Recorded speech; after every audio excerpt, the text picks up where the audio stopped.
All the Columbia's behind your back. Let's go, baby. Fans are cheering for the Chiefs, for their favorite players. Patty Mahomes, baby. He's the greatest to ever play. This guy would marry the man if he won. And for their favorite coach. Andy Reid, I love you. As the Kansas City Chiefs chase the championship, we have live team coverage. Will Kansas City win it all and make history? Coming up, you'll find out in just a minute. This is KOM8 News at 9 starts now. Coverage you can count on. KOMU8 News starts now. Happening right now, the Chiefs are playing in the 54th Super Bowl against the San Francisco 49ers. Right now, the score is 30-20. Chiefs are in the lead. Good evening, everyone. I'm Emily Spain. And I'm Spencer Humphrey. Thanks for joining us. This is only the third time being at the Super Bowl for the Chiefs. The last time was 50 years ago, and then they won. Tonight, we have team coverage from Columbia to Kansas City to Miami. But first, the Chiefs just made that extra point. We're now at 31-20 as the Chiefs extend their lead as that clock starts to tick down. And we're going to join KOMU8's Hannah Howard in Miami with how fans there are feeling. Live in Miami, Hannah Howard, KOMU8 News. So exciting down there. We're having a hard time hearing Hannah. And the biggest watch party in Missouri is, of course, home to the Chiefs. The Chiefs fans are staying loud in Kansas City. We'll get to them in just a minute, but they are taking action right now. Thousands of strangers are about to experience history. Pretty exciting, but it's not just in Kansas City. Folks in mid-Missouri are celebrating too. Right, and that's where KOMU8's Peyton Headley has been all day to check in with fans around mid-Missouri. Peyton, now the Kansas City Chiefs have just won the 54th Super Bowl against the San Francisco 49ers. Yeah, you're taking a live look there in Kansas City at the Power and Light District. The final score 31-20 with the Chiefs coming out with the win for the first time in 50 years. The Chiefs have won the Super Bowl. A big congratulations to them. You can see all the celebrating there in Kansas City. The confetti cannons have gone off. Everybody's got their cell phones out, recording this historic moment for the Kansas City Chiefs. It's been 50 years since they went to the Super Bowl first in 1970. Can you imagine the energy there tonight? Oh my gosh. So exciting for all those folks to witness it there. During our continued exploratory dig at the landfill today, we found what appeared to be human remains. 18-year-old mystery could soon have closure. Columbia police say they found human remains at the city landfill. They say the remains are consistent with that of Megan Schultz, who was last seen in 2006. Good evening, everyone. I'm Jem Reek. And I'm Claire Bradshaw. Thanks for joining us. Megan Schultz's mother spoke first with KOMU8 News shortly after police told her they found her daughter's body. But before we get to that, KOMU8 anchor Emily Spain is live in downtown Columbia outside the Columbia Police Department with more on what she's learned today at CPD's news conference. Emily? Jim and Claire, tonight at a news conference, Police Chief Jeff Jones said the department is one step closer to finding justice for Megan Schultz. He said utility crews were searching through 13-year-old trash when they found human remains around 3:30 this afternoon. The police chief says it's been physically and emotionally exhausting for everyone involved, especially in this heat, but he said the hard work is all worth it. We talked the first day at the landfill, and most of us have children, and none of us, including the city manager, were comfortable with that being the resting place of a child. Somebody's child was there.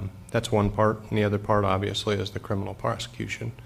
But we all have families, and we all felt that we had a duty and a responsibility to try to find Megan and bring her home to her family. Chief Jones says the level of dedication of those involved in trying to find Schultz has been inspiring. The investigation is not over yet. Crews will go back out to the landfill tomorrow to search for more evidence, and it could take weeks before they're able to ID the remains. We're going to send it back now into the studio where KOMU8's Morgan Rydell is. And Morgan, you spoke with Schultz's mother tonight. What did she tell you? Driving requires your full attention, but when notifications like these start going off, it can be difficult to ignore them and tempt you to pick up your phone. MoDOT says this is extremely dangerous, causing 10% of fatal crashes nationwide. KOMU8's John Potabom joins us here in the studio to tell us how the state is working to stop distracted driving. Using a phone while driving is the cause of 10% of driving fatalities in the U.S. every year. Despite statistics such as these, Missouri continues to be one of 2 states in the country without a texting and driving ban. Advocates gathered in Columbia today to combat this troubling trend. At intersections like Broadway and College, people's hands seem to be everywhere but the wheel. Today, the World Health Organization declared the coronavirus a global emergency. Good evening, everyone. I'm Emily Spain. And I'm Jim Rake. Thanks for joining us. The CDC has confirmed a new case of the virus. For the first time here in the U.S., it was spread from person to person. Tonight, the U.S. State Department is advising against all travel to China. Today, the University of Missouri sent out a statement banning any university-sponsored trips to China because of this coronavirus. KOMU 8's Mickey Neiman joins us now live on campus, where earlier today she heard one student's experience abroad before the ban. Mickey? Live in Columbia, Mickey Neiman, KOMU 8 News. Okay, thank you, Mickey. Mizzou wasn't the only university to cancel its trips. Missouri State University said today it is also stopping travel to China.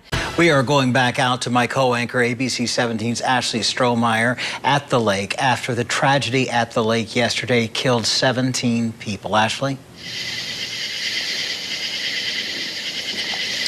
Joey, the NTSB just gave an update on their investigation alongside with the Coast Guard about 40 minutes ago. They said it would be a year until this investigation is 100% complete. Throughout the next 10 days. I can't stress enough. They stress that over and over to try and determine what happened, and they will have a preliminary report in the next 3 weeks to a month. Now, there are 3 vigils going on right now all throughout the area for the 17 victims. ABC 17's Barry Mangold joins us live from the Ride the Ducks building. Barry, people have been pouring in with their condolences all day. Yeah, Ashley, people have been here since about 7:30 or so, and there's still a crowd of at least 100 people here. And at the top of this newscast at 9 o'clock, we told you a little bit more about these vehicles that have been decorated. For now, reporting live in Branson, Barry Mangold, ABC 17 News. Barry, thank you. Good information there. We do want to emphasize that health officials still say the threat to the general public remains low. Kenton. A possible custody decision for the child whose mother has been missing for almost a month.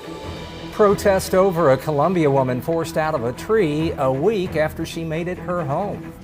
Plus, a breakdown on the major issues being voted on right now. This is KOMU 8 News at 6. A Columbia woman is no longer living in a tree. She was removed. Good evening, everyone. I'm Jim Rake. And I'm Emily Spain. Thanks for joining us. Sue Forte spent the past week living in a tree, one that city workers have already cut down to make room for a trail connector. Forte told us she thought she had until Friday before she would be evicted, but that changed this morning. KOMU 8's John Pottebaum is live where it all happened. Yes, I'm live at the scene where Forte's tree used to stand. It used to be right behind me. The hole in the ground's right there. It's going to be horrible. The fire department also assured KOMU that all of Forte's possessions were transferred back to her home. Reporting live in Columbia, John Pottebaum, KOMU 8 News. All right, John, thank you very much. And a lot of our viewers are weighing in on this story on our Facebook page. Here's just a few of those comments. Janelle wrote that, while I don't agree with Ms. Forte's choice of how to protest, she has a worthy cause to protest. And Crystal River also wrote, we will put it together. She said that she's so grateful for Sue shining light on what these trees truly are and what the land truly means and the reverence she has for them. Miller County neighbors are noticing something strange in their yards and ditches. A nearby company is accused of dumping waste into a creek. Good evening, everyone. I'm Jim Rake. And I'm Emily Spain. Thanks for joining us. KOMU 8's Stephanie LaChance is live in Eldon to show us just what's going on. That's right. I'm live in Eldon, where earlier today we received a tip saying that this styrofoam balls has been dumped into neighbors' yards. Take a look at this. It's clearly styrofoam packing materials that has been rolled down from this hill up there. We reached out to Kofer Enterprises and asked if they would speak with KOMU, and they declined. Reporting live in Eldon, Stephanie LaChance, KOMU 8 News. Most parents I spoke to today said they agree cell phones shouldn't be in class. But one parent told me her son has a cell phone for a reason. That mom isn't satisfied with how the district's handled her son's situations. In the studio, I'm Claire Bradshaw, KOMU 8 News. We also asked for your opinions on the cell phone policies on Facebook and got more than 500 comments. Kara Suttner says she doesn't think phones should be used except at lunch. She says, quote, we all survived in high school without them. But Melissa Reynolds Paisley says that she sees the value of students using phones. She wrote, quote, my daughter uses hers to schedule her homework and create reminders for herself.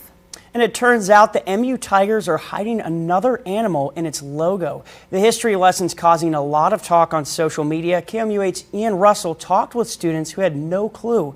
He joins us in the studio. You can see the hidden mule in the logo here, with the ears tucked up underneath the M and the mouth in the shape of the U. Now, you can't unsee it. Air pollution in New Delhi is the worst it's been so far this year. Just check out how thick that smog is.